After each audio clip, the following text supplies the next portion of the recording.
ఈ విధంగా అడుగుతున్నాడు లక్ష్మణుడు రాముని.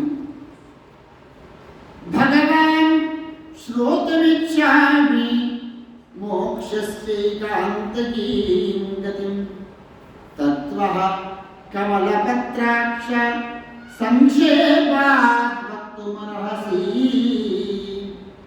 జ్ఞానం విజ్ఞాన సహితో భక్తి వైరాగ్య గృహీతో ఆచక్ష్వమే రఘుశ్రేష్ఠ భక్తానాన్యోస్తి భూతలే అని అడిగినాడు. స్వామి, అన్నయ్య, మీ ముఖారవిందం నుండి నిశ్చితమైనటువంటి మోక్ష మార్గాన్ని తెలుసుకోవాలి అని అనుకుంటున్నాను. ఓ కమలదళ నేత్ర, దాన్ని సంక్షేమముగా నాకు తెలియజెప్పు.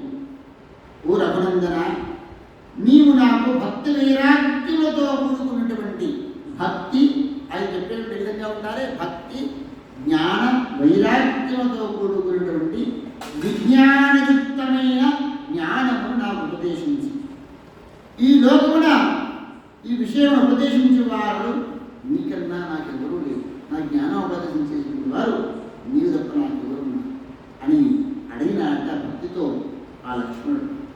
అప్పుడు రాముడు చెప్తూ ఉన్నాడు, అంటే ఒక విషయం ఎలా ఉంటుందంటే, లక్ష్మణుడికి తెలియక కాదు, లక్ష్మణుడు నిమిత్తంగా పెట్టుకుని మనందరికీ తెలియాలని రాముడు ఉపదేశించినాడు. సాక్షాత్ రామచంద్రమూర్తియే లక్ష్మణుడు ఉపదేశించినటువంటి జ్ఞాన బోధ చక్కగా వినండి అందరూ కూడా.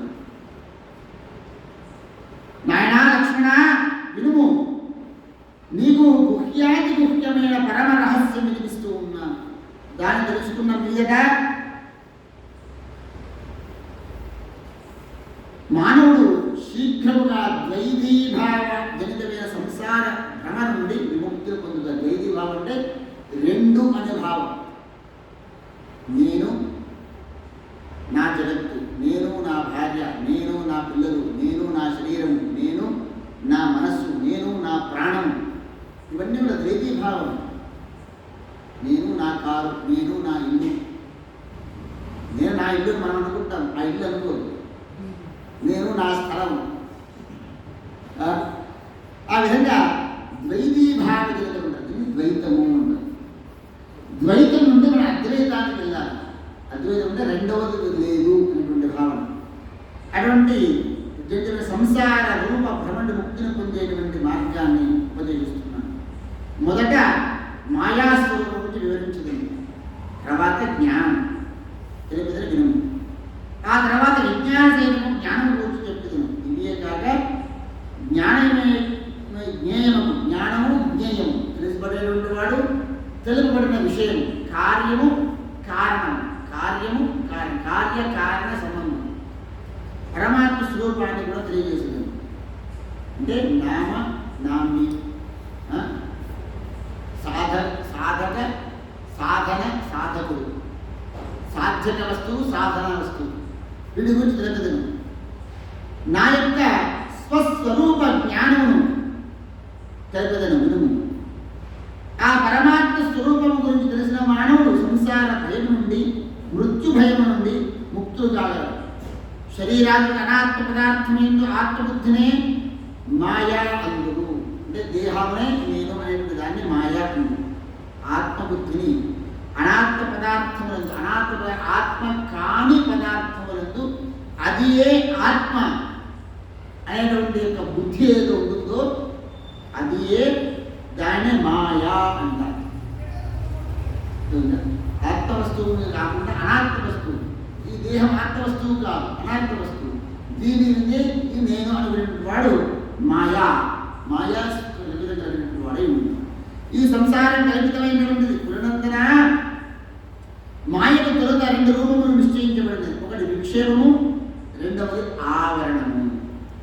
మొదట విక్షేప శక్తియే అంటే లింగ రూప ఆద్యమైన మహత్తత్వ మొదలైన బ్రహ్మ పర్యంతం కూడా స్థూల సూక్ష్మ భేదములతో జగత్తును కల్పించుతున్నది.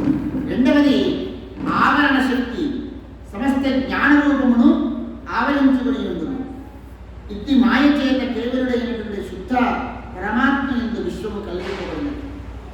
ఉదాహరణకు కేవలం రజ్జునందు భ్రాంతి పూర్వకంగా త్రాడు ఎందు పాము ఉన్నట్టుగా భ్రమించడం.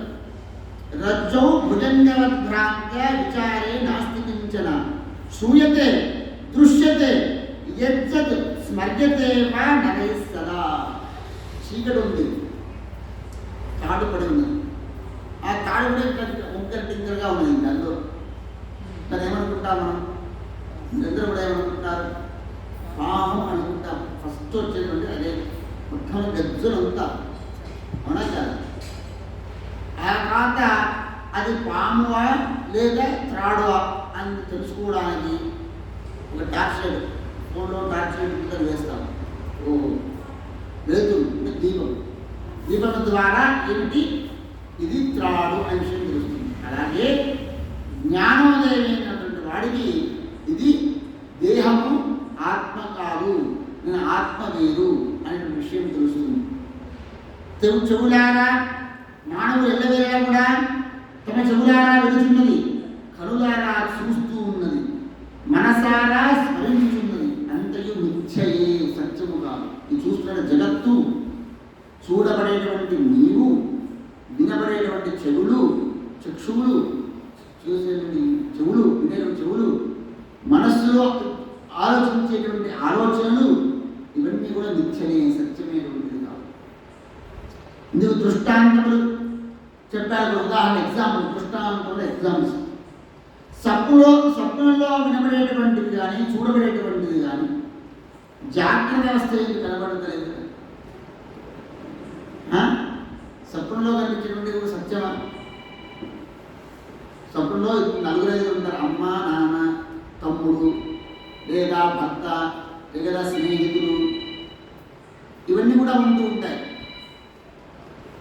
ఇవన్నీ సత్యమా? ఒకవేళ సత్యమైతే, వాళ్ళతో మాట్లాడినది సంభాషించినది ఇప్పుడు సత్యమైతే, అప్పుడు వాడికి కూడా అదే పడాలి, స్నేహితులకు కూడా అదే పడాలి, అమ్మ నాన్న కూడా అదే పడాలి. అదే సత్యం అనుకోవచ్చు.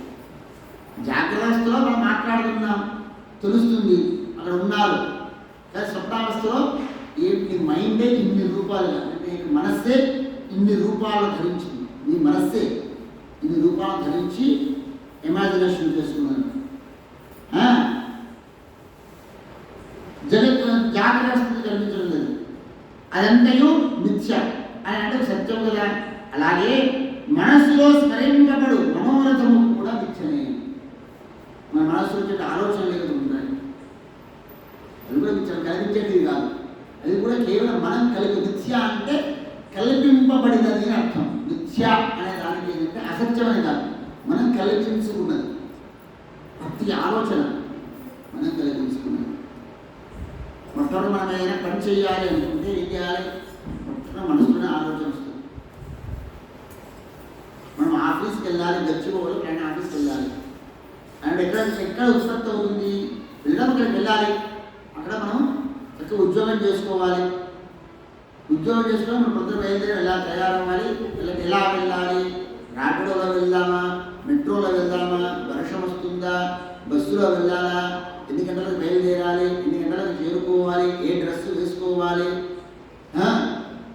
ఎలా తయారవ్వాలి, ఇవాళ ఏం పని ఉన్నది, ఇవన్నీ కూడా మనస్సులో వస్తుంటాయి. ఇవన్నీ ఏమిటి?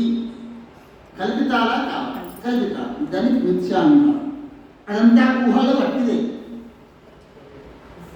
ఇదే విధంగా సమస్త ప్రపంచము కనబడుతున్నటువంటిదంతా కూడాను చూడబడుతున్నటువంటి, స్మరింపబడుతున్నది అనేటువంటిది కూడా క్షణక్షణము మార్పులు పొందుతూ ఉంటుంది. ఈ జగత్తంతా కూడా, ఈ జగత్తంతా క్షణక్షణం మార్పులు పొందుతుంది.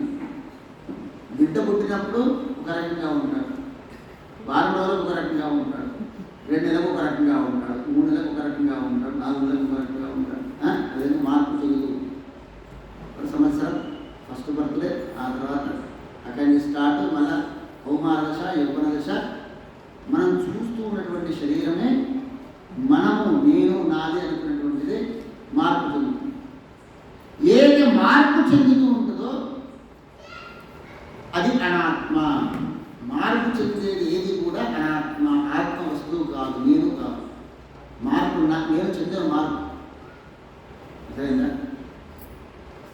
మార్పు మార్పు ఏదైతే నేను కానిది మాత్రమే మార్పు చెందుతుంది. నా వలన దానికి శక్తి ప్రసరణ అవుతుంది. ఏ విధంగా అయితే మనం యాక్టివేట్ చేస్తున్నామో అది ఒక నా వలన జరుగుతుంది. ఈ మనస్సు స్వయంపజేయగలుగుతుంది, ఆలోచన చేస్తుంది, బుద్ధి ఆలోచన చేస్తుంది. మనస్సులో సంకల్ప వికల్పాలు, బుద్ధిలో ఆలోచనాత్మకము, చిత్తంలో మెమరీస్, ఇవన్నీ కూడా నా వలన జరుగుతుంది తప్ప అది నేను కాదు. ఇవన్నీ మార్పు చెందు బుద్ధిలో, మనస్సులో, ఆలోచనలో మార్పు చెందుతూ ఉంటాయి కదా. శరీరం మార్పు చెందుతూ ఉంటుంది కదా. ఒకవేళ శరీరం నాదే అయితే శరీరం నేను చెప్పినట్టు వినాలి. నీ శరీరం నేను చెప్పినట్టు ఉంటుందా? అమ్మ నీ శరీరం నేను చెప్పినట్టు ఉంటుందా? వినదా? చెయ్యి లేమని లేస్తుంది, ప్రాణ పలుకుమని పలుకుతుంది కదా. అంటే నేను చెప్పినట్టు వింటున్నట్టేనా? మీరు చెప్పినట్టు వింటుందా అని అనిపిస్తుంది మనకి, కానీ వినదు. శరీరం ముసల్దాన్ని కాకి అని ఊరుకుంటుంది. ముడతల వడకు ముసలిదాన్ని కాకు అంటే ఊరుకుంటుందా? అంటే నేను చెప్పినట్టు వింటున్నదా? అంటే నీవు కాదు, దానిపైన నీ శరీరమే నేను చెప్పినట్టు, నీ మనస్తే నేను చెప్పినట్టు మార్పులను నశించినటువంటి మిథ్య అసత్యం అనే నిశ్చయించబడింది. మరియు ఈ సంసార రూప వృక్షము నిస్సందేహ దేహమే మూల కారణం అని దృఢంగా చెప్పబడింది. అనగా దేహం లేనిగా ఆత్మకు పుత్ర కళత్ర సంబంధం కలగదు కదా. దేహం లేకుంటే ఆత్మకు పుత్ర కళత్ర అనేటువంటి సంబంధం ఉండదు కదా. దానికి కారణమే పుత్ర కళత్రాది బంధము కలుగుతూ ఉన్నది. అంటే దేహం ఉన్నది కాబట్టి భార్య పిల్లలు సంసారం అంటే ఏర్పడుతున్నది. అలా కనుక ఆత్మకు వీరితో ఏమి సంబంధం ఉన్నది? 5 స్థూల భూతములు, 5 తన్మాత్రలు, అహంకారం, బుద్ధి, యొక్క దశేంద్రియములు అంటే కళ్ళు, ముక్కు, చెవి, నాలుక, ఇవన్నీ కూడా ఈ దశేంద్రియములు, చిదాభాసము, మనస్సు, మూల వాణి సమూహమే. దీని క్షేత్రం అంటారు. క్షేత్రం అంటే శరీరాన్ని అంటారు క్షేత్రం. దీనిని శరీరం అని చెప్పదు. ఇంతకుముందు చెప్పబడిన మనస్సుని మొదలగు జడమైన దేహ లక్షణముల కన్నా వేరైన వాడు. ఈ మనస్సు దేహ లక్షణం కన్నా విలక్షణమైనటువంటిది. శుద్ధమైన పరమాత్మ స్వరూపుడే జీవుడు. పరమాత్మ యొక్క స్వరూపుడే జీవుడు. అంటే జీవుడి యొక్క స్వరూపమును గుర్తించడానికి గాను ఇప్పుడు నేను చెప్తూ ఉన్నా, విషయంగా చెప్తున్నాను, సాధనములు కూడా చెప్తూ ఉన్నాను. ఈ జీవుడి యొక్క లక్షణం ఏ విధంగా ఉంటాయి, జీవుడి యొక్క పర్యాయపదం ఏమిటి అని చెప్తూ ఉన్నాడు రామచంద్రమూర్తి. జీవశ్చ పరమాత్మా చ పర్యాయో నాత్ర భేదః మానవాస్తథానంభ హింసాది పరివర్జనం. జీవుడు పరమాత్మ అన్నది పర్యాయ పదములు. పరమాత్మ వేరు, జీవుడు వేరు. జీవాత్మయే పరమాత్మ. ఈ రెండింటి అభిప్రాయం ఒకటే. కావున వాని యందు భేద బుద్ధి ఉండరాదు. జీవాత్మనే పరమాత్మ అంటే ఒక విషయం ఎలా ఉంటుందంటే, ఇల్లు ఉన్నది అమ్మ, జీవుడు పరమాత్మ అనేదానికి మీకు ఒక కొటేషన్ చెప్తున్నాను, బాగా అర్థమైంది. ఇల్లు లేకముందు ఏమిటి? స్పేస్. అదంతా కూడా ఖాళీ స్థలం. ఇల్లు కట్టుకుని ఉన్నాము, మనం ఎక్కడ ఉన్నాం? ఇంట్లో ఉన్నాం కదా. ఆ ఇల్లుకు ఒక ఆవరణ ఏర్పడింది. ఆ ఇంట్లో స్పేస్ లేదా? ఉంది కదా. ఇల్లు తీసేస్తే స్పేస్. అలాగే ఇది ఇంత స్పేసే, అంత భగవంతుడే, అంత ఒకటే. కానీ ఈ క్షేత్రం దేహో దేవాలయ ప్రోక్తో జీవో దేవ సనాతన. మనం ఈ విధంగా ఇంట్లో ఉంటున్నామో జీవుడు కూడా ఈ ఇంట్లో చేరి ఉన్నాడు. అంతే. చాలా సింపుల్. అసలు మనకి నేను అనేటువంటి వాడికి ఇది నిమిత్తంగా లేదు. మొత్తం మనం అంతటా ఆవరించి ఉన్నాం. మనకి మనం అజ్ఞానమైనటువంటి గోడలు కట్టుకొని, ఇల్లు కట్టుకొని ఉన్నాం. అజ్ఞానము. ఆ భ్రాంతి కలిగిపోతే అంటే జ్ఞానమే. కావున వాడికి భేద బుద్ధి ఉండరాదు. అభిమాన రాహిత్యము, దంభం అంటే జీవుడు పరమాత్మ వేరు అనేటువంటి భేదబుద్ధి ఉండరాదు. అభిమాన రాహిత్యము, దంభము, హింస మొదలైనవి వదిలేయాలి. పరులు చేసిన ఆక్షేపమును సహించుట, ఎవరైనా తిడితే దాన్ని సహించడం. సర్వత్రా రుజుభావము కలిగి ఉండడం, అంటే నిందా స్తుతి, నిందాస్తుతి, నిందాస్తుతి కాదు నింద స్తుతి, ఇది రెండింటి ఎందు కూడా సమభావం కలిగి ఉండాలి. రుజుభావం, రుజుభావం అంటే చక్కని మార్గమును కలిగిన మనోవాక్కాయముల చేత అనన్య భక్తితో సద్గురువు సేవించుట. ఈ క్షేత్రం భగవంతుడు ఇచ్చినాడు. భగవంతుడు ఒక విషయం, మీ ఇంట్లో ఒక పని మనిషిని పెట్టుకున్నారు. వాడు ఎవరి వరకు పనిచేయాలా? మన కొరకు పనిచేయాలి. మన ఇంట్లో పని మనిషిని పెట్టుకున్నాం, వాడు మన కొరకు పనిచేయాలి, ఉద్యోగం. అలాగే భగవంతుడు మనకి ఈ యొక్క శరీరాన్ని ఇచ్చినాడు. భగవంతుడు యొక్క కర్మను జన్మనిచ్చినాడు. ఈ జన్మను ఎవరికి మనం వినియోగం చేయాలి? భగవంతుడికి వినియోగం చేయాలి. అనన్య భక్తితో ఎవడైతే డెడికేషన్, మనం డెడికేషన్గా పనిచేసేవాడికి మనం ఎంత చేస్తుంటాం. ఇప్పుడు ఒక్కరినా భోజనం పెడతాం, వాడిని ప్రేమగా చూస్తాం, వస్త్రాలు ఇస్తాం, వాళ్ళ పిల్లలు చదువుకోవడానికి ఫీజులు పెడతాం, నిజంగా చేసేటువంటి వాడికి. అలాగే అంటే వాడు మనల్ని నమ్ముకోనివాడు. మీరందరూ చూస్తూ మిమ్మల్ని నమ్ముకోన్నా సార్, మీరు ఏది ఇస్తే తీసుకుంటారు, ఏది పెడతారు తింటారు, నన్ను నా కుటుంబాన్ని మీరే చూసుకోవాలని అనుకోండి, అని చూసుకోము అంటే ఎంతమంది ఉన్నారు కదా. అలాగే భగవంతుడు అనన్య భక్తులు నీవు తప్ప ఇంకెవరు లేరు. బాహ్యాంతరములందు కూడాను నిరంతరం కూడా భగవంతుని సేవించినట్లయితే సత్కర్మలందు తత్పరత కలిగినటువంటి వాడై త్రికరణ శుద్ధితో సంయమనం పాటించుతూ విషయములందు ప్రవర్తిల్లకుండా అహంకారము తొలగించుకుంట జన్మ మృత్యు జరాలను కూర్చి విచారించుట భార్యాపుత్ర ధన మొదలు వాడేందు ఆసక్తి, అంటే ఆసక్తి లేకుండా అనాసక్తిగా ఉంటూ స్నేహంగా ఉండుట. భార్యాపిల్లల ఎందు కూడా ఆసక్తి లేకపోవడం అంటే అలా ఎప్పటికి తిట్టడం అని కాదు, విషయం దూషించడం అని కాదు, స్నేహంగా ఉండాలి. ఇష్టములను అనిష్టములను రెండింటి కూడా, అంటే ఏ సంప్రాప్తి దాన్ని ఈరోజు ఉప్పు ఎక్కువైంది, కారం ఎక్కువైంది, కూర చక్కగా చేసినాము, అసలు ఉప్పు వేయలేదు, ఇది అన్నమేనా, ఇటువంటి మాటల వాళ్ళకి బాధించకుండా ఏది వస్తుంది భగవత్ ప్రసాదం అనుకొని తినడం, ఆ విధంగా ఉంటూ ఉండదు. దీన్ని రుజుమార్గము అంటారు. చిత్తములు సదా భగవంతుడి యందు ఉంచుట, సర్వాత్ముడైనటువంటి రాముని యందు అనన్య భక్తి, అంటే నా యందు నేను రాముడు చెప్పిన లక్ష్మణుడిని కలిగి ఉంట, జనసందోహము లేని ఏకాంతము పవిత్రమైన ప్రదేశము ఆవాసం ఉండి అప్పుడప్పుడు అసలు క్షేత్రాలకు ఎందుకు వెళ్ళాలి? ఫోటో తీసుకోవడానికి, స్టేటస్లో పెట్టుకోవడానికి కాదు. ఏమండి, మనం ఎందుకు వెళ్ళాలి? అక్కడ శక్తిని మనం తీసుకొని అక్కడ వెళ్ళి తపస్సును ఆచరించుకోవాలి. అవన్నీ తీర్థయాత్రలు సేవించుట, తీర్థయాత్రలు విహారయాత్రలకు విజ్ఞానయాత్రలకు డిఫరెంట్ ఉంది. ఏమన్నా తెలుసా? తీర్థయాత్రలు పుణ్యాన్ని సంపాదించుకోవాలి, విజ్ఞాన యాత్రలేమో మనకి జ్ఞానాన్ని, అంటే ప్రాపంచిక జ్ఞానాన్ని, విహారయాత్ర అంటే ఎంజాయ్మెంట్ వాటికి. కానీ తీర్థయాత్రకు విహారయాత్రకు తేడా లేకుండా ఉంది ప్రస్తుత పరిస్థితుల్లో. ఆ తేడాలకు వెళ్ళాలి. ఆవాసం పవిత్రమైన ఏకాంతముగా ఉండి తపస్సును ఆచరించుట, సాంసారికమైన వారితో సర్వదా ఉదాసీనముగా ఉదాసీనంగా ఉండాలి. అంటే ఎప్పుడు సంసారం గురించి సాంసారికులు అంటే ఎప్పుడు వాడి మీద వీడి మీద వాడికి చెప్పడం, వీళ్ళంతా సాంసారికులు. ఆత్మస్థుతి, తనకే తాను గొప్పలు చెప్పుకోవడం, నింద చేయడం, ఎంత సాంసారికులు. వాళ్ళంటే ఉదాసీనంగా ఉండాలి, పట్టించుకోకూడదు. ఆత్మజ్ఞానమే సదా కృషి చేయుట, వేదార్థాలను విచారించుట, ఈ సాధన వల్ల జ్ఞానం ప్రాప్తించు. ఇందులో వ్యతిరేకంగా ఆచరించేటువంటి వాడు విపరీతమైన ఫలితాన్ని అందులోనే కొట్టు విట్టాడుతూ ఉంటాడు.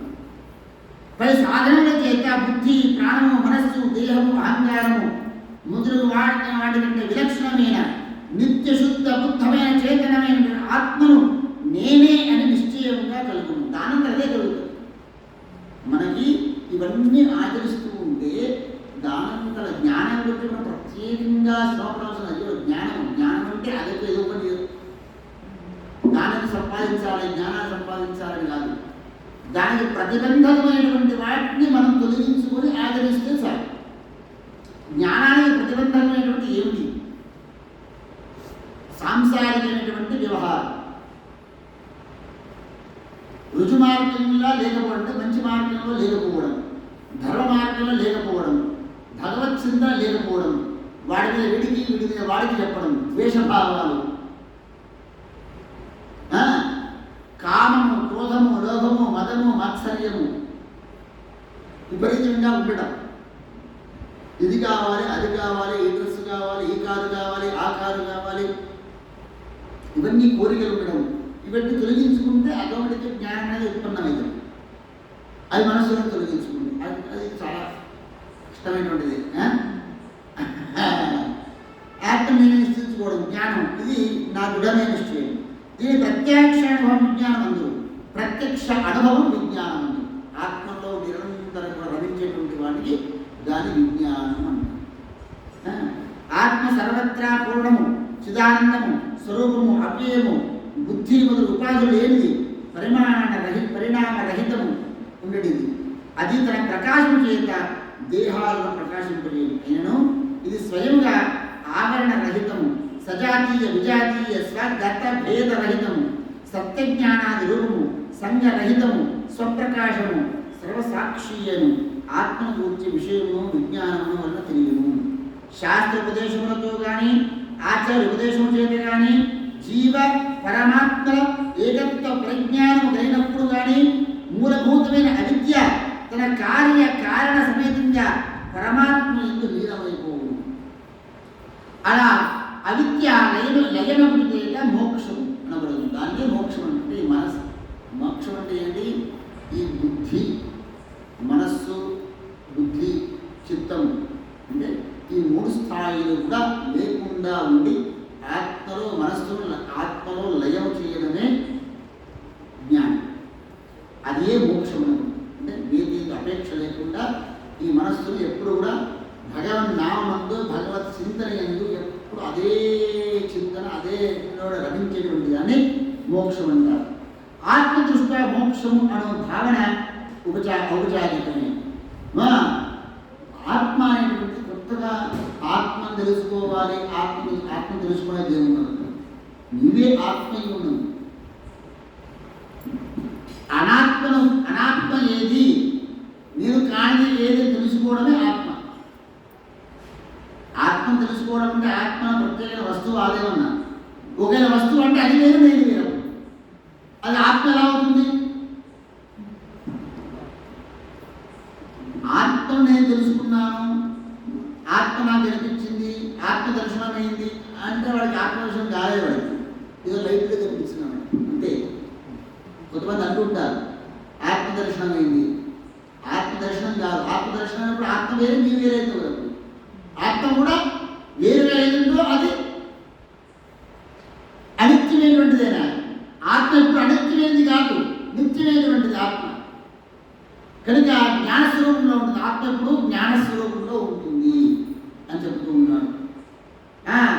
లక్ష్మణ,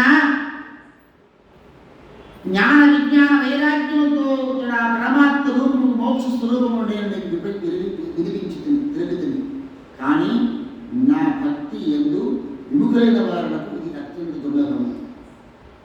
ఆత్మజ్ఞానం ఎవరికి దుర్లభమయ్యా అంటే భగవంతుని భక్తి లేనటువంటి వాడు ఇది దొరకదు. కొంతమంది ఉంటారు, మనం ఏం చేయక్కర్లేదు, కర్మ చేయక్కర్లేదు, పూజ చేయక్కర్లేదు, ఆ ధ్యానం చేస్తే చాలు. ధ్యానం చేస్తే ఏమీ రాదు, నిద్ర వస్తుంది తప్ప ఏమీ రాదు, ఆత్మజ్ఞానం ఏమి రాదు. తెల్లని బట్టలు వేసుకుంటారు, వేసుకొని ఇలా ధ్యానం చేసుకుంటారు. అదే ఆత్మస్వరూపం అనుకుంటారు. మీకు విహితమైన కర్మను ఆచరించాలి, ధర్మాచరణ చెయ్యాలి. భగవంతుడు ఏ కర్మని విహితం చేసినా చెయ్యాలి, దానికి విముఖత కాకూడదు. చేస్తూ నిరంతరం భగవన్నామం, భక్తి లేనటువంటి జ్ఞానం ఉపయోగపడుతుంది. భక్తితో కూడుకున్నటువంటి జ్ఞానం ఉండాలి, కానీ భక్తి రహితమైనటువంటి జ్ఞానం పనికిరాదు. కన్ను కన్నులలో చూడలేని వారికేమో రాత్రి వేళ చీకటిలో ఇతర వస్తువులు చక్కగా కనిపించాలి. కళ్ళు ఉన్నటువంటి వాడికి కూడా రాత్రి కూడా కనిపించదు, కానీ దీపమును సహాయంగా తీసుకునే వారికి చక్కగా కనిపించింది. అదేవిధంగా నా యందు అనన్య భక్తి కలిగినటువంటి వారికి మాత్రమే ఆత్మ సాక్షాత్కారము, ఆత్మ అనేది జ్ఞానం తెలియగలము. భక్తి అనేటువంటి దీపము లేకుండా మీకు ఆత్మ దర్శనం అంటే ఆత్మ యొక్క జ్ఞానం కలగదు, ఆత్మ సాక్షాత్కారం కలగదు.